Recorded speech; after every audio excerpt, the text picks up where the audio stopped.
Pemirsa, Aceh Besar kaya akan wisata sejarah, namun sayangnya sebagian di antaranya justru tidak mendapatkan perhatian serius dari Pemda setempat.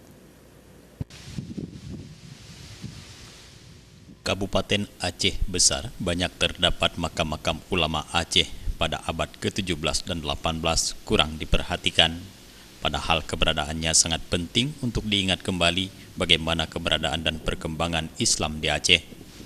Menurut pemerhati sejarah Aceh, Tarmizi Ahamid, Aceh Besar selain memiliki potensi wisata pantai, juga kaya dengan wisata religi.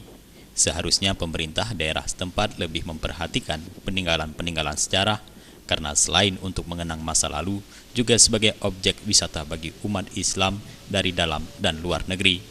Namun disayangkan banyak peninggalan sejarah tersebut, seperti makam para ulama Aceh yang berada di wilayah Kecamatan Darul Imarah, yakni makam Merah II di Kampung Uletui, kini tidak terawat lagi. Perlu kita ketahui bahwa Aceh Besar, Tril Aceh, Aceh Liasago atau Aceh Tiga Segi, ini yang dikategorikan dalam sejarah. Jadi Tril Aceh ini yang pertama adalah Indra Batra, Indra Purwa, dan Indra Puri. Ini yang sangat kita sia-siakan. Dari Tril Aceh ini semua situs-situs yang sangat bersejarah, yang mempunyai memori yang sangat luas dalam peradaban Aceh itu semua terbengkalai. Tidak ada sistem pemeliharaan, tidak ada sistem pelestarian sedikit pun.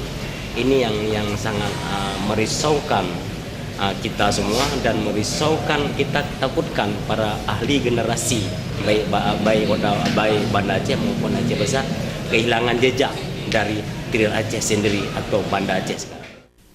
Merah II adalah raja-raja di Aceh sebelum datangnya agama Islam. Berdasarkan catatan sejarah, makam Merah II di Kampung Uletui ini adalah keturunan Raja Perlak. Kerajaan Perlak merupakan kerajaan Islam pertama di Nusantara dan Asia Tenggara. Kebanyakan dari mereka memilih mengungsi keluar pada saat Perlak diserang oleh Sriwijaya tahun 670 Hijriah atau 1271 Masehi, termasuk ke Kutaraja atau sekarang dinamakan Banda Aceh. Namun sayang makam yang memiliki nilai sejarah ini kini terabaikan begitu saja. Padahal jika dapat dikelola dengan baik, dapat menjadi sebagai tujuan wisata religi yang dapat menarik para wisatawan asing. Jufrizal dan Faisal, Aceh TV.